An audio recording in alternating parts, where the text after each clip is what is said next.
Chacra Servicios disertan sobre el agro se transforma, reemplaza tu barbecho, sembrar camelina. A cargo de Federico Varela, tienen 20 minutos para disertar.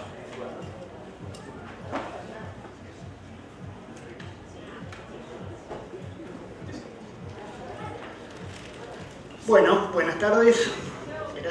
Gracias a la facultad por la invitación, al grupo QEMU que también me invitó a contarles un poco de qué se trata este cultivo que se llama Camelina sativa. Tenemos unas cuantas hectáreas ya sembradas este año acá en La Pampa con el grupo QEMU. Contarles un poquito el contexto de por qué estos cultivos empiezan a tener relevancia y la van a tener cada vez más. Ayer se escucharon muchas charlas hablando de secuestro de carbono, de impacto ambiental y demás. Este proyecto está apuntado a eso, digamos, más allá de que es un nuevo cultivo que se empieza a desarrollar, está muy en línea con esto de producir energía de manera sustentable. Chacra Servicios es una empresa que está trabajando con el cultivo de camelina desde el año 2010, empezó en Estados Unidos, en Montana, junto con un trabajo con la Universidad de Montana, y empieza su desarrollo en Argentina, con variedades adaptadas en Argentina y con inscripciones de variedades. Hoy es la única empresa en Argentina que tiene variedades inscriptas en INASE y adaptadas a todo el suelo. Estamos sembrando, ya lo vamos a ver, pero en toda Argentina, desde el año 2013, y los últimos 4 años ya creciendo bastante. Y hace 2 meses, en julio, Chacra Servicios fue comprada por Bunge y por Chevron, un 50% cada uno. En esto que nosotros decimos es un proyecto agro-bioindustrial, está integrado de punta a punta la cadena, desde la genética de la semilla que nosotros hacemos, de la parte de semillero que tenemos, la producción con contratos con productores, la extracción de aceite que se produce de este grano, para que lo hace Bunge y todo el transporte lo hace Bunge, y se destina ese aceite a Estados Unidos, a las plantas, a las biorefinerías que están en Estados Unidos de Chevron y en Europa para la producción de biocombustibles de lo que se llama segunda generación, que ahora lo vamos a ver. ¿Por qué la importancia de esto? Bueno, en el año 2018 se firma un acuerdo, el Acuerdo de París, donde 183 países se comprometen a contener el aumento de la temperatura en hasta 2 grados, ¿no? por efecto de los gases de efecto invernadero, ¿no? Versus en 1990. En el 2021 se firma un nuevo acuerdo que es el Green New Deal, que dice que del 2030 a 2050 27 países de la Comunidad Europea no se puede, digamos, reducir más de 1,5 grados la temperatura por efecto de gases de efecto invernadero, y en el 2050 llegar a lo que sería carbono neutral. Es decir, entonces eso obliga a todas las compañías petroleras, primero a todas las compañías en general y a todas las industrias, pero sobre todo a las compañías petroleras, que se empiecen a reconvertir, y lo están haciendo, y están haciendo enormes inversiones en todo el mundo, en reconvertirse ya no en compañías petroleras, sino en compañías de energía, ¿no? Y entonces hoy las principales petroleras son las dueñas de todo lo que es eólico, solar y otros tipos de aceites para producir y empezar a reducir el uso de combustibles fósiles que tienen mayor impacto ambiental, ¿no? En esto de aceites para biocombustibles, nosotros ya conocemos muy bien lo que son los aceites vegetales, digamos, de soja y los biocombustibles que se hacen a través de soja o de maíz para etanol y demás. Esos serían los que son biocombustibles de primera generación. Después está toda la parte de aceites usados de cocina, grasas animales que se convierten en biocombustibles también, y todo lo que son aceites avanzados de cultivos, como es camelina, que entran dentro de un listado de algunos cultivos que como base no tienen que reemplazar, no tienen que afectar los principales cultivos de alimentos, es decir, tienen que ocupar un espacio de tiempo en el suelo y de recursos que no impidan la producción de los cultivos principales que son los de alimentos. Eso es clave y hay pocos cultivos que se pueden hacer con esas características, ¿no? Y además que sean cultivos sustentables desde el consumo energético que necesitan, ¿no? Por insumos, por labores y demás, ¿no? Es decir, nosotros tenemos, en el caso de Camerina, que ahorrar tiene que ser bastante menor el ahorro de lo que sería producir un combustible fósil, el producir un aceite para un biocombustible avanzado. Bueno, básicamente y sobre todo, digamos, esta transformación que se está dando para el uso de biocombustibles, sobre todo porque el mundo va cambiando, toda la tecnología eléctrica va creciendo, por ejemplo, pero un avión, barcos y demás es más complicado transformarlos en energía eléctrica. Obviamente vamos a necesitar y se va a seguir necesitando durante muchos años todavía combustibles líquidos, ¿no? Entonces, este tipo de aceite, y el de Camerina sobre todo, ocupa un lugar muy importante en lo que es los combustibles SAF, que son para aviones, por sus características técnicas, sobre todo es un aceite muy bueno, porque se congela a muy baja temperatura y se quema a muy alta temperatura.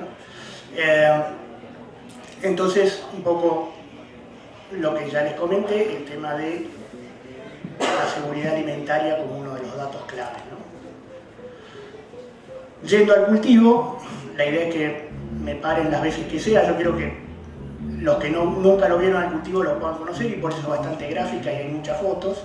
La camerina es una brásica de ciclo muy corto, volviendo a esto que les dije, no tiene que afectar el cultivo principal, que probablemente sea el cultivo de verano. Nosotros lo que buscamos con este cultivo es reemplazar el barbecho, es decir, ahora lo vamos a ver más o menos cuál es la superficie de barbecho en Argentina. El contenido de aceite de la camerina es de aproximadamente el 40%, la harina que se obtiene tiene también un 40% de proteína, es una muy buena harina, tiene una muy baja demanda de agua, necesita menos de la mitad de agua que un trigo para producir, una alta tolerancia a insectos y una alta tolerancia a enfermedades. Un cultivo nuevo, probablemente vayan apareciendo con el tiempo algunas enfermedades, hoy no las tenemos.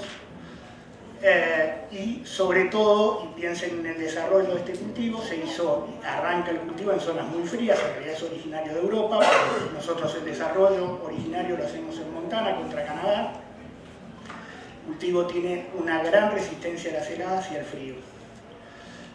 Bueno, como decía, es un puente verde, digamos, para reemplazar este barbecho, ¿no? Que nosotros, que en general hay mucho, y es un gran antecesor de soja, maíz, sorgo y demás.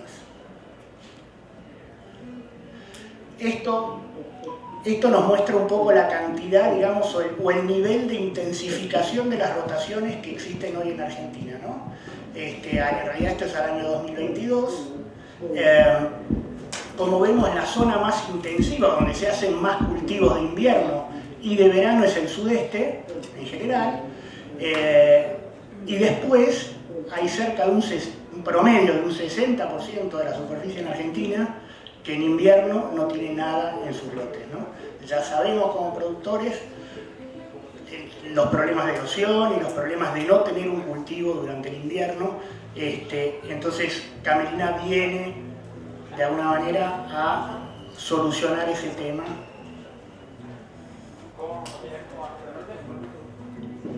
Los últimos 3 años, esto es un resumen, pero los últimos 3 años, esto es lo que venimos sembrando. Nosotros sembramos desde Salta hasta lo más al sur que hemos sembrado, que es en Carmen de Patagones,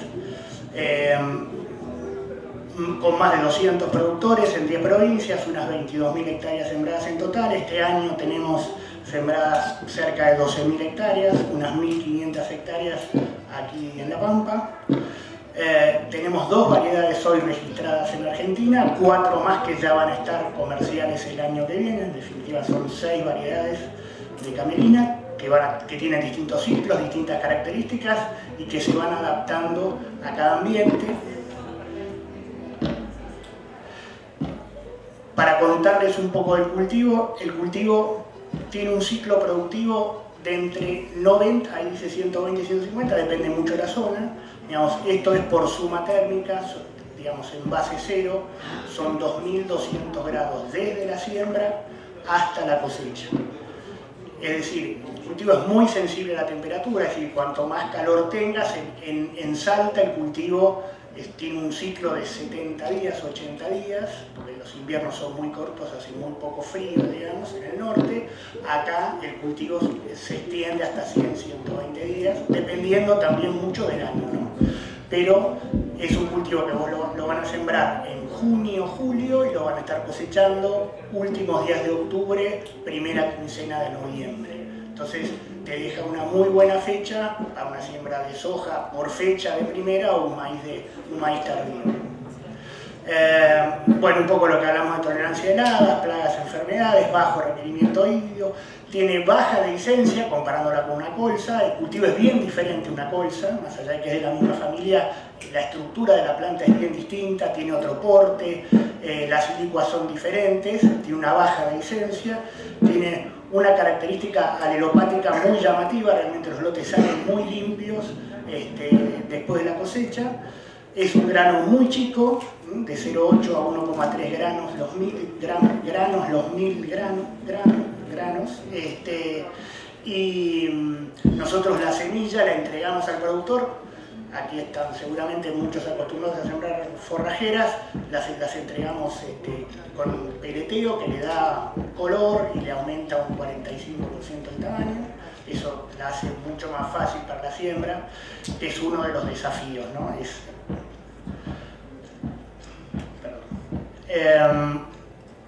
Un poco los pasos, ¿no? Nosotros, cuando un productor nos llama, lo primero que hacemos es pedirle las coordenadas del lote, ¿no? Esto tiene valor si nosotros lo podemos certificar, digamos. Nosotros podemos hacer estos cultivos en lotes que sean certificables. Entonces, lo primero que nosotros elegimos y le pedimos al productor es que nos pase las coordenadas del lote. Nosotros lo ponemos en un sistema de capas satelitales y que nos van a decir si del 2008 hasta ahora el campo fue desmontado o no, si vienen de un desmonte reciente no se puede hacer, y otras características de si es una zona protegida, si es una zona de humedales, de reserva de aves y otras cosas. En general en esta zona no hemos tenido problemas.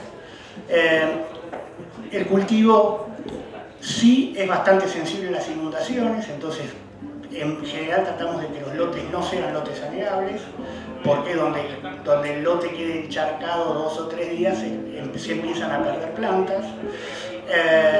Le pedimos al productor también los antecesores. Estos cultivos son bastante sensibles al carryover que vos tengas de otros cultivos de verano que hayas hecho antes. Entonces lo que nosotros le vamos a preguntar es qué aplicaron, qué dosis aplicaron y cuándo la aplicaron, como para saber si podemos llegar a tener algún efecto de fitotoxicidad, sobre todo con toda la familia de ALS, que es algo muy común y que lo estamos usando y lo seguimos sembrando, pero prestamos atención a esos momentos para estar seguros, si no hacemos análisis de suelo, para estar seguros que no vamos a tener ningún problema.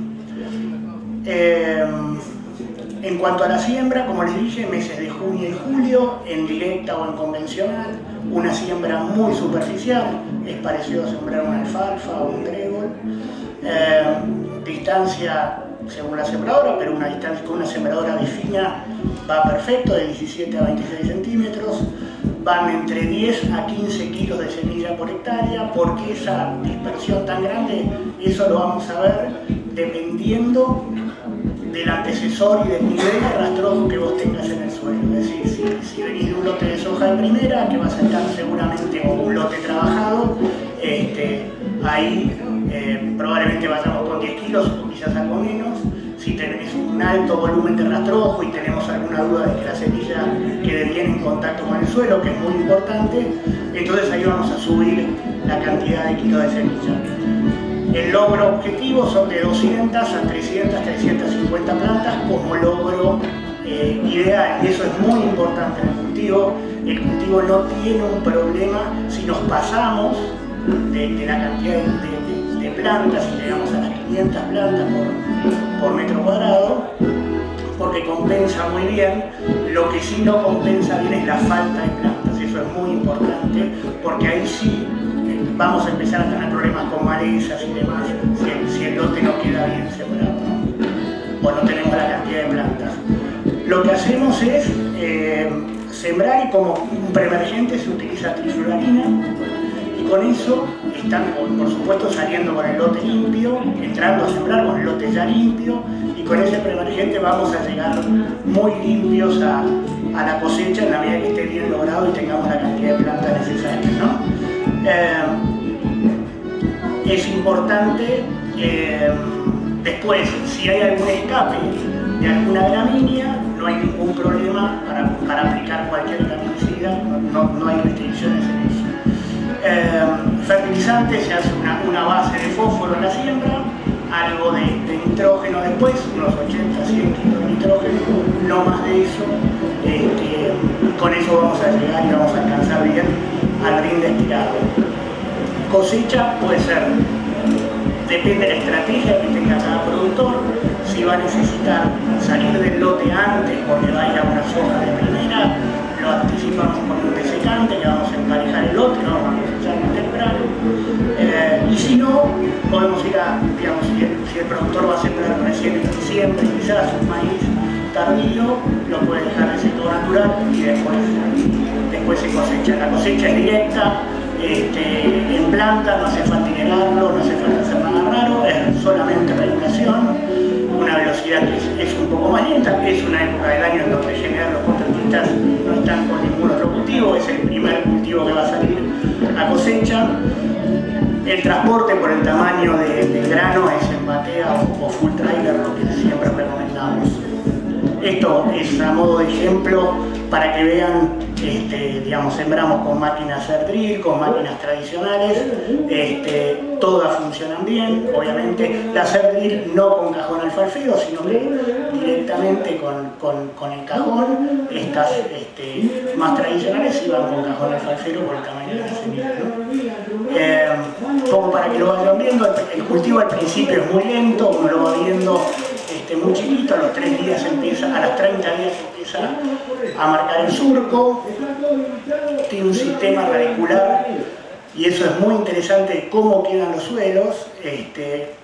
Es una raíz pivotante de un tamaño bastante menor que el de una colza, porque la estructura de la planta es menor, tiene 1,20 m más o menos de altura, pero tenés 250 o 300 o 350 raíces pivotantes perforando el suelo, que deja realmente una cama muy buena, contra 70, 80 quizás que tengas en una colza, con una raíz más importante, pero de menos densidad. Este se cultiva a los 50 días, donde ya empieza a elongar, como se ve muy bien en la foto. A los 80 días ya está florecida. Esto como para que los lotes de los costados son colza, ahí se ve un poco la diferencia de la altura. Esto es ya cerquita de la cosecha. Y esto es cosechando, en donde también cosechamos con cualquier máquina, digamos, más vieja, más nueva, y es solamente una cuestión de regulación, ¿no? Nosotros, y es parte de nuestro trabajo y en lo que nos esforzamos mucho, es estar acompañando al productor en todo el proceso. Estamos desde la siembra hasta la cosecha. En el momento de la siembra nosotros le vamos a llevar la semilla, vamos a estar regulando la sembradura con ustedes, sobre todo en toda esta etapa de desarrollo, que es muy importante. El objetivo es de sembrar muchísimas hectáreas para adelante y necesitamos generar buenas experiencias y que las experiencias de cada productor sean promotora para otros productores. Entonces, nosotros lo vamos a acompañar en todo ese proceso.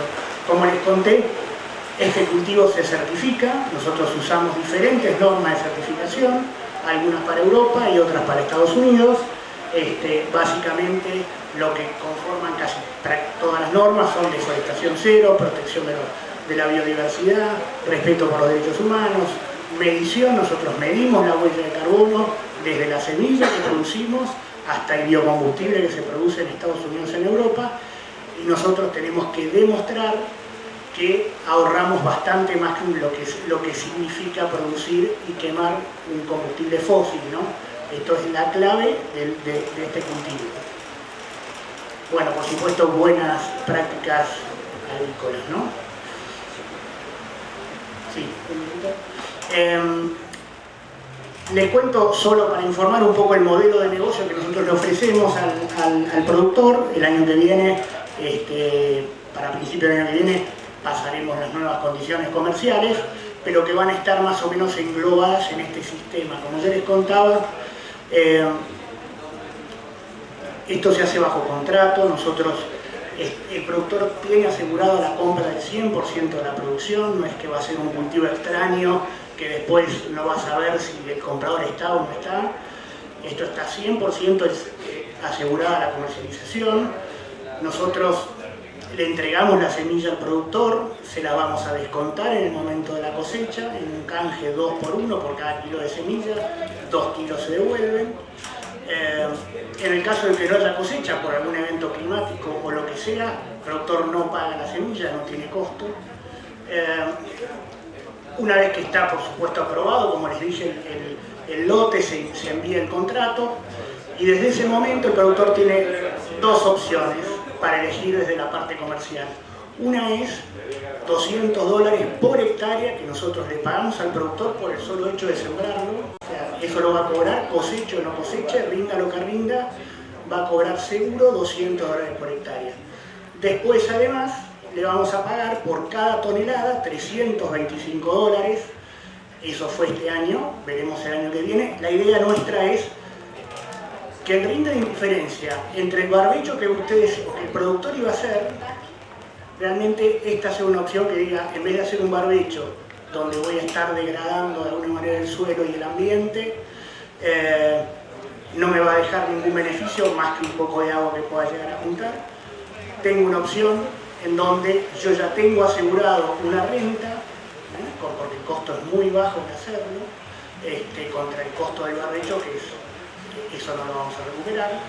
Entonces, esa es un poco la idea y eso es lo que vamos a seguir haciendo de acá para adelante, más allá después de lo que termine pagando y lo que diga el mercado que puede valer estos aceites. Entonces, $325 más por tonelada, más de 800 kilos para arriba de rinde, que es un rinde súper esperable, digamos un rinde promedio esperable son entre los 1.000, 1.100, 1.200 kilos, $50 más por tonelada. Tenemos muchos productores que ya hace 3 o 4 años que vienen sembrando con nosotros y que dicen, no, dame un precio o quiero tener más riesgo de mercado, no me interesa el seguro porque ya lo conozco, el cultivo funciona bien. Entonces tenemos esta otra opción que es de soja Chicago, noviembre, obviamente soja sin retenciones, más $25, más los $50 de esos $800, de esos 800 kilos por hectárea que puedan superar la producción. Bueno, esto, muchas gracias. Hemos repartido unos folletos, allá en la entrada hay más para el que no lo tiene, donde están los contactos y demás. Muchísimas gracias. Nosotros estamos en el stand del Grupo Quemú, así que cualquier cosa también nos encuentran ahí. Muchas gracias.